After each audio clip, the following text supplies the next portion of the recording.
교회차 교회차 교회차 들렸다 널 데리러 가 베이비 배출라 헤이 빨리 나와 보드 가자. 달리자 Let's go. 어디든 가보자 베이비 배출라 헤이 365티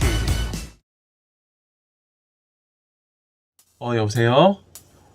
그래 잘 지내고 있지? 너 이번 주에 뭐 하니? 아, 이번 주에 시험이야? 아, 그래 아유, 공부 열심히 해야지.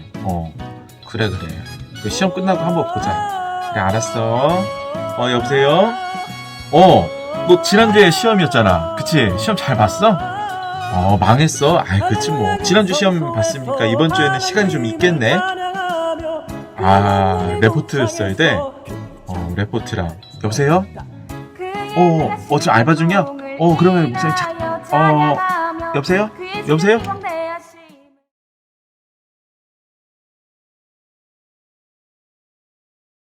네, 좀 갑작스럽게 제주도를 가게 됐습니다. 저도 제주도를 많이 다니긴 했지만 이렇게 준비 없이 갑자기 가는 것도 처음이라서 숙소부터 잡아야 됩니다. 밥도 당연히 못 먹었고요. 내일 3시 비행기까지 실질적으로 제가 영상을 찍을 수 있는 시간이 그렇게 많지 않아서 바삐 움직여야 될 것 같습니다.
네, 버스를 타고 지금 곽지감을 해수욕장으로 왔습니다.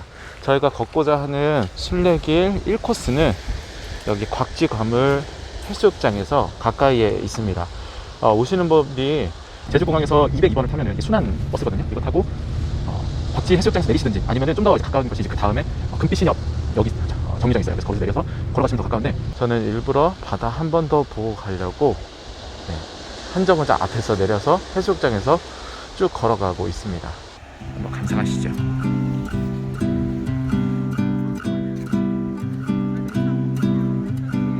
낮은 돌담 사이로 불어 솜털을 간지리는 제주도의 바람.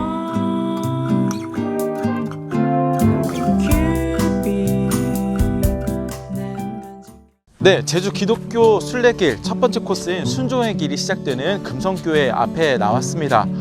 금성교회는 1907년 조병호 선생을 비롯한 8분이 함께 이제 기도 모임을 시작하면서 이 교회가 시작되었는데요. 처음에는 기도 모임으로 시작을 했다가 나중에 이제 이기풍 목사님이 제주도로 오게 되고요. 그분과 연결이 되면서 이제 본격적으로 교회가 세워지기 시작합니다. 네, 금성교회 내부 안에 들어왔습니다. 금성교회는 특별히 이 제주 지역에서 최초로 그 지역민들이 세운 최초의 교회인데요. 우리가 이전 달에 언더우드가 기념관에서 이런 교회를 이제 자생교회다라고 하는 것을 우리가 말씀을 예전에 한번 들었었습니다. 특별히 여기 보이는 이 종이 이전 교회, 이 초가 교회일 때 사용하였던 그 교회 종이라고 합니다. 굉장히 유석이고 굉장히 중요한 것이라고 할 수 있겠죠.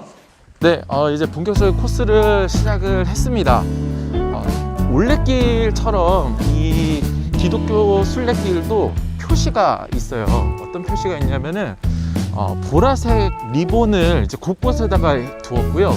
또 이제 갈림길이라든지 이런 데를 만나게 될 때는 보라색으로 된 물고기 우투스라고 하는 그 표시가 되어 있습니다. 그래서 헷갈릴 때마다 이제 그거 보고서 따라가면 되는데 좀 개인적으로 좀 아쉬운 거는 지금 제가 계속 걸으면서 안 보이거든요.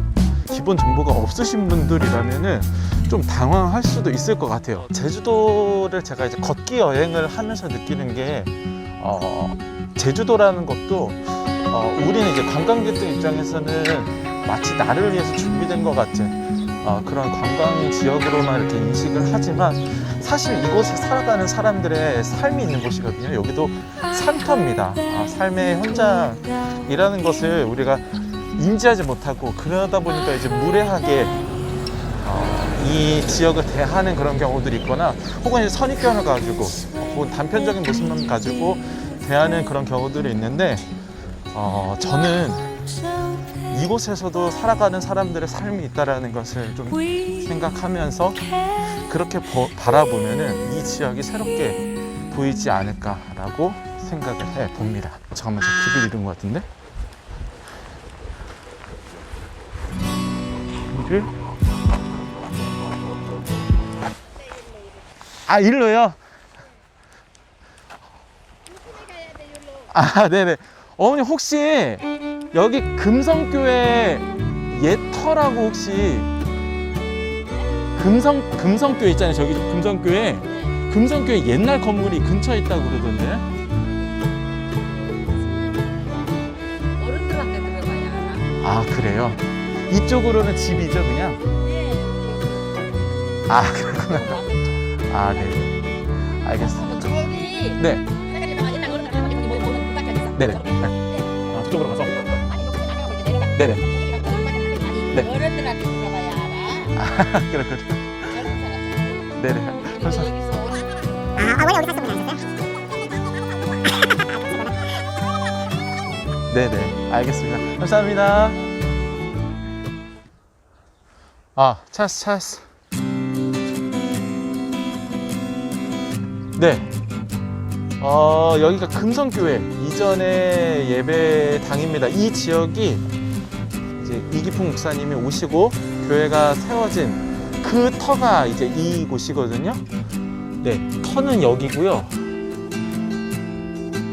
이 건물은 70년대 지은 건물이라고 합니다. 지금 현재는 문을 지금 잠궈 놨어요. 그래서 굉장히 녹슨 모습 보이시죠?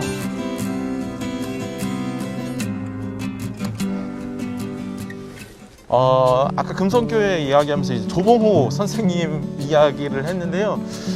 조봉호 선생님은 일제 시대에 사시던 분으로서 경성에서 이제 공부를 하셨어요. 근데 그 학교가 이제 경성학교를 다니셨는데 경성학교가 언더우드 선교사님이 세운 학교였습니다. 그러다 보니까 이제 기독교적인 그런 것들이 많이 있었겠죠. 이분이 이제 제주에서 서울로 상경해서 공부를 하다가 예수님을 영접을 하게 됩니다. 그래서 이제 이분이 아버지가 이제 돌아가시고 23살에 이제 결혼을 하게 돼요. 그래서 이제 가정을 꾸리고 이제 그런 삶의 터전을 이제 다시 제주로 삼아서 내려오는데 제주에 내려와서 한 8분이 모여가지고 이 지역을 위해서 함께 이제 기도를 합니다. 같이 기도를 하면서 이곳에 이제 교회 세워지기를 이제 기다리고 있었는데 이기풍 목사님이 오시면서 이제 교회가 세워진 게 우리가 아까 보았던 금성교회고요. 금성교회가 세워지고 이 조봉호 선생님이 전도인의 자격으로 주변에 이제 복음을 전하는 일에 힘쓰게 됩니다. 근데 이분이 이제 그거 할 뿐만 아니라 1919년에 정말 어마어마한 일을 하시는데 뭐냐면은 이 제주 지역에 있는 사람들을 통해서 이제 상해 임시정부에 군자금을 마련해서 보내는 일을 합니다. 약 4,400명에게 10,000원 정도의 돈을 이제 모금하게 되는데요. 그 10,000원이라고 하는 돈이 그러니까 지금 한 10억 정도 되는 이 군자금을 모았다라고 하더라고요. 그래서 이제 그 돈을 2019년에 상해 임시정부로 보내게 되는데 이제 그 일이 발각이 돼서 고초를 당하게 됩니다. 그리고 결국은 순교하게 되시죠. 자, 독립유공자 조병호 생가터. 자, 제주도에서 기독교 순례길이라고 하면 많은 분들이 좀 의아해 하실 것 같아요. 제주도? 제주도에 기독교에 관련된 그런 게 있나? 좀 생각을 하실 수 있을 것 같아요. 실제로 이 제주도는 이제 무태에 비해서, 이제 육지에 비해서 복음이 좀 늦게 들어온 거는 사실입니다. 우리나라 이제 공식적으로 선교사가 공식적인 이제 선교사가 파송된 게 1885년 언더우드 선교사님, 우리 아펜젤러 선교사님, 우리 지난 달 그 영상 3657에서 봤잖아요.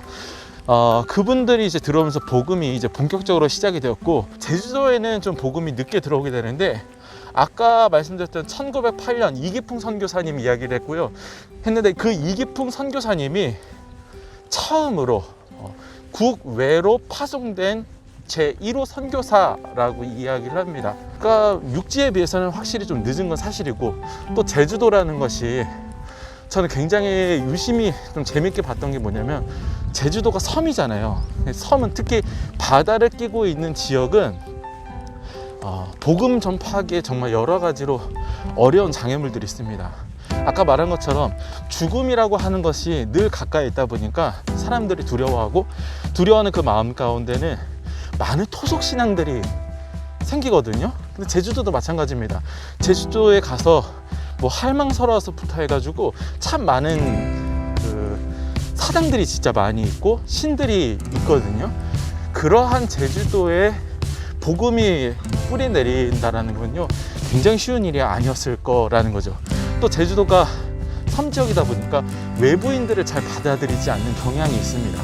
실제로 이도종 목사님이 나중에 1948년에 47년에 이제 4.3 사건이라고 하는, 48년에 4.3 사건이라고 하는 굉장히 민족적으로 굉장히 슬프고 아픈 사건이 있는데, 그때 이 무장 봉기대가 이 이도종 목사님, 전도하러 이 교회를 돌아보러 가는 이도종 목사님을 붙잡고 서양의 귀신을 전파한다 라는 이유로 무참히 살해를 해서 순교를 당하게 됩니다.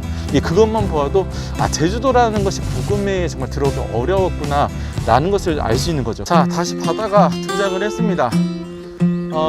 이제 저쪽에 보이시나요? 저쪽에 공원 같은 게 보이는데, 저기가 기덕괴물 등산이라고 해서 우리 순례길에서는 이제 바닷길을 끼고 가는 이 첫 번째 코스가 됩니다. 자, 저쪽에 보시는 제주 한림 매일시장을 지나갈 거고요.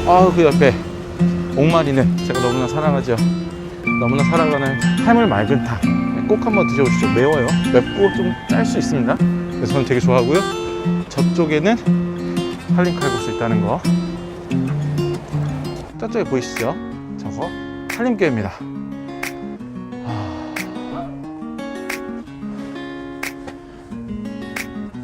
한림교회는 이기풍 목사님이 세운 교회 중에 하나인데요. 원래는 이제 저 위에 수원리라고 이제 동네가 따로 있는데, 그 수원리에 있던 교회가 이제 부흥을 해서, 소위 부흥을 해서 읍내로 내려온 거죠. 2차 세계대전에서 미국이랑 일본이랑 이제 치열하게 싸움을 했을 때, 일본이 전략적으로 제주도를 군사기지화해서 사용을 합니다. 근데 그때 미군의 폭격에 의해서 저 한림교회가 포격을 받아서 이제 파괴가 되고요. 그래서 나중에 이제 해방 이후에 미군이 이제 그 사실을 기억하고 이제 다시 지어진 교회가 바로 저 한림교회입니다. 네, 협재 해수욕장까지 왔습니다. 협재는 뭐 자체만으로도 예쁘기도 하지만, 특별히 해가 질 때 정말 예쁘다고 이야기 많이 하고, 저희도 제주도 살면서, 그러니까 다른 데 있더라도 해질 때가 되면은 꼭 협재에 왔던 것 같아요. 그만큼 예쁜 곳인데, 저희가 이제 마지막으로 갈 이 순종의 길 마지막 코스가 바로 이 협재 해수욕장 근처에 있습니다. 네, 입구 쪽에서 조금만 빠져서 들어가면은 우리 1코스 마지막 종착지 협재교회가 있습니다. 협재교회는 저희가 아까 이도종 목사님 생가를 드리려고 했는데, 길을 잃어버리는 바람에 지금? 못 갔어요. 이도종 목사님은 아까 이야기한 것처럼 최초로 제주도의 출신, 제주도 사람 출신으로 처음으로 이제 목사님이 되신 분입니다. 굉장히 의미 있는 분이고요. 뿐만 아니라 이제 많은 교회들을 세우셨고, 제주도 장로교 목사님이시다 보니까 제주도 노회장도 이제 여러 차례 하셨는데, 신사참배가 이제 결정이 되면서, 제주노회가 신사참배를 결정하면서 이제 다 내려놓으시죠. 노회장직도 내려놓으셨고, 이제 목사로서의 그런 이제 사명도 잠시 내려놓게 됩니다. 그러나 나중에 이제 조남수 목사님이 와서 이 40여 개의 교회들, 1943년에 40여 교회가 있지만 목회자가 없다. 그러니까 지금이나 돌아와서 같이 이제 교회를 돌보자라고 하면서 조남수 목사님 그리고 이도종 목사님 두 분이 이제 제주 지역에 있는 40여 개 교회들을 이제 다시 돌아보게 됩니다. 네, 협재교회입니다. 협재교회는 모슬포 교회의 최정숙 집사님이 이 협재리에 교회가 있으면 좋겠다라고 하는 그 간절한 기도로부터 시작되었다라고 봐야 되는데요. 당시 이 협재리는 약 300세대가 살 정도로, 1921년 당시에 300세대가 살 정도로 굉장히 큰 동네였습니다. 그러나 계속해서 이야기하듯이 제주도는 토속신앙에 대한 영향이 굉장히 있고, 특별히 이 협재 지역에는 그 토속신앙이 굉장히 강했는데, 그 기도를 통하여서 한 명의 청년이 전도인으로서 파송을 받게 되는데, 그가 바로 청년 이도종입니다. 이도종 청년이 이 지역에 와서요, 이제 같이 기도처를 만들고 이렇게 이 교회를 세우는 일에 이제 참여를 하게 되고요. 그래서 이 협재 교회는 청년 이도종의 열정과 또 그 최정숙 집사님의 그 눈물 어린 기도가 만들어낸 아름다운 열매이다라고 보면 좋을 것 같습니다. 네, 이렇게 기독교 순례길 1코스인 순종의 길 코스를 모두 다 한번 걸어 보았습니다. 기회가 된다면은 1코스에서 또 이제 2코스가 시작되고 4, 3, 4, 5코스까지 있거든요. 그 코스들도 좀 걸을 수 있었으면 좋겠고, 특별히 이 코스를 걸을 때는 지금은 저 혼자 걸었지만 좀 상황이 더 이제 좋아져서 여러 우리 교회학교 자녀들과 함께 또 선생님들과 함께 이 길을 걸을 수 있었으면 좋겠습니다. 네, 저는 이제 다시 서울로 올라갈 거고요. 서울에서 함께 오늘 보았던 그 모든 것들을 함께 나누면서 귀한 은혜를 다시 한번 나누는 기회가 되었으면 좋겠습니다. 자, 이상으로 3657 두 번째 제주도 편을 마치겠습니다. 이 순간이 난 소중해. 나랑 같이 걸을래. 혹시 내일은 뭐해. 네가 부담되지 않는 날에 산책이라도 할래. 그냥 날이 좋길래 너와 걷고 싶어져서. 내일 많이 바쁘지 않으면 혹시 나랑 같이 걸을래.